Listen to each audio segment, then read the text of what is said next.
Saudara, jelang sidang tuntutan kepada 5 terdakwa kasus pembunuhan berencana Yosua, termasuk Eliezer sebagai justice kolaborator yang dianggap membuka kasus ini hingga persidangan, kita terhubung dengan Wakil Ketua LPSK, Edwin Partogi Pasaribu. Selamat sore, Bang Edwin. Selamat sore. Bang Edwin, LPSK selalu mendampingi Richard Eliezer di persidangan. Berapa besar kontribusi Eliezer sepanjang persidangan ini? Ya, saya rasa yang membuat terang peristiwa ini sejak proses penyidikan memang Baradae ya. Itu kan yang kemudian dari pengakuannya membuat penetapan status terhadap FS dan yang lainnya. Jadi kita jangan hanya melihat di persidangan, tapi dari sejak proses penyidikan memang Baradae membuat terang perkara ini yang kemudian melahirkan banyak tersangka-tersangka lainnya terlibat pada pembunuhan Brigadir Joshua, termasuk juga terungkapnya obstruction of justice dari rentetan peristiwa pasca pembunuhan Brigadir Joshua. Jadi apa yang juga telah disampaikan kepada Baradae dan keterangan di persidangan, baik sebagai saksi maupun sebagai terdakwa, ini membuat publik semakin paham, semakin tahu dulu soal bagaimana peristiwa pembunuhan Brigadir Joshua itu terjadi. Bang Edwin, sudah berbulan-bulan persidangan berjalan, sudah banyak sekali fakta persidangan yang disampaikan oleh Eliezer di ruang sidang. Masih konsistenkah dengan apa yang disampaikannya kepada LPSK di awal? Ya tentu, kalau tidak konsisten kami sudah cabut rekomendasi kami.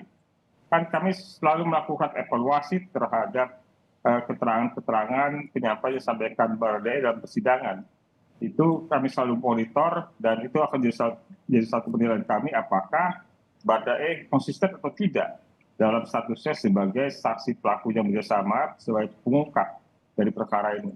Sejauh ini kami rasa tidak ada masalah. Bang Edwin, hakim meninjau lokasi kejadian perkara pembunuhan Yosua dan juga disesuaikan dengan keterangan Eliezer. Sesuaikah dengan apa yang disampaikan Eliezer? Ya, kami malah mensyukuri ya kalau hakim memang kemudian sempat melakukan pemeriksaan setempat. Ya. Itu penting buat hakim ya. Karena hakim kan selama di persidangan hanya memeriksa keterangan dari orang-orang ya. Dan itu kan masih membutuhkan imajinasi tentang peristiwa itu terjadi seperti apa. Nah, kedatangan majelis hakim ke Duren 3, ke Saguling, itu merupakan langkah yang tepat membuat hakim tidak lagi perlu berimajinasi tentang peristiwa yang terjadi. Jadi ada kesatuan antara keterangan itu dengan apa yang hakim lihat langsung di tempat-tempat peristiwa, ya, di mana ada perencanaan di mana, di lantai berapa, di rumah mana, kemudian ada peristiwa penembakan itu terjadi di rumah di bagian sebelah mana, posisi para tersangka, para terdakwa itu bisa dibayangkan oleh hakim dari sebelumnya hanya membaca berkas. Kita masuk ke tuntutan, Bang Edwin. Harapan LPSK sendiri buat Eliezer di tuntutan nanti seperti apa?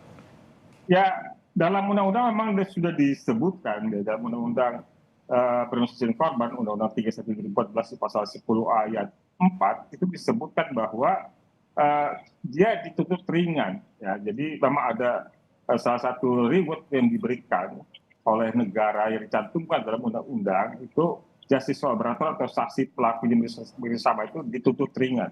Ya. Dan tuntutan ringannya itu termasuk juga dia mendapatkan juga rekomendasi dari LPSK.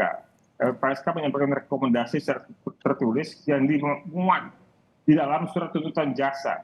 Rekomendasi ini kepada hakim, majelis hakim, ya, untuk memberikan putusan ringan kepada justice kolaborator. Di dalam penjelasan dari undang-undang itu disebutkan, ya, hakim memperhatikan dengan sungguh-sungguh rekomendasi dari LPSK. Demikian, Mas. Bang Edwin, Eliezer didakwa 340 pembunuhan berencana. Maksudnya dengan hukuman yang lebih ringan itu seperti apa? Ya tentu kita akan menyerahkan sepenuhnya pada hakim ya. Artinya karena peran Baradae dalam mengungkap perkara yang membuat terang perkara ini, bahwa selayaknya Baradae mendapatkan hukuman yang jauh lebih ringan dibanding pelaku-pelaku lain yang tidak berperan sebagai pengungkap perkara. Selama ini LPSK seperti apa sih justice kolaborator ini mendapatkan tuntutan pengurangannya? Ya kami kan berkoordinasi dengan jaksa ya, tentu kami tidak bisa mencampuri dalam wilayah keputusan majelis hakim ya.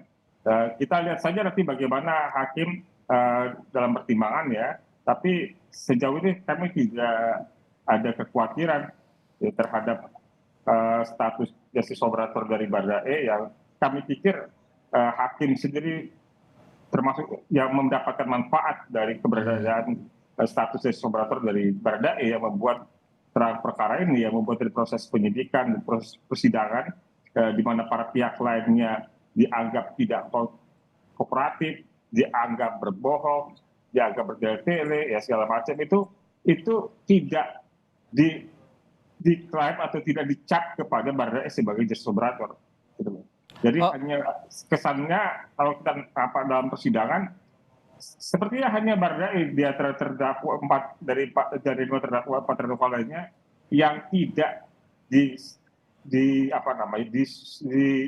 dibilang oleh hakim sebagai pembohong, dusta, berbelit atau kemudian memberikan keterangan yang tidak benar.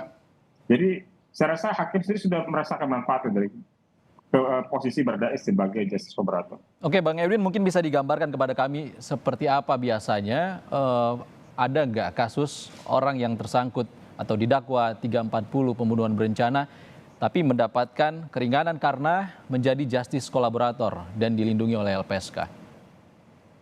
Kalau untuk pada perkara 340 ini mungkin yang pertama. Ya. Ini pertama mungkin. Tapi maksud saya bahwa biasanya memang dirujuk oleh hakim dalam putusannya nanti. Ya, nanti akan dipertimbangkan oleh hakim dan itu menjadi salah satu bahan hakim mempertimbangkan vonis kepada si terdakwa ini seperti apa. Dengan hukuman maksimal, hukuman mati dan juga seumur hidup, bisakah setengah dari hukuman maksimal itu pengurangannya? Ya, saya nggak mau berandai-andai. Tapi kami meyakini bahwa apa yang menjadi rekomendasi kami akan menjadi pertimbangan dari majelis hakim. Terakhir, Bang Edwin, sebelum tuntutan, bagaimana koordinasi antara LPSK dengan jaksa penuntut umum?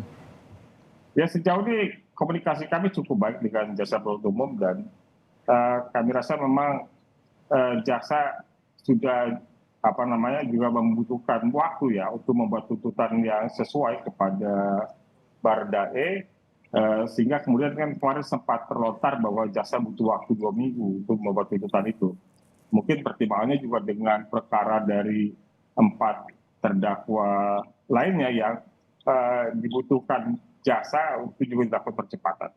Baik, terima kasih Bang Edwin Partogi Pasaribu, Wakil Ketua Lembaga Perlindungan Saksi dan Korban, sudah berbagi di Kompas Petang.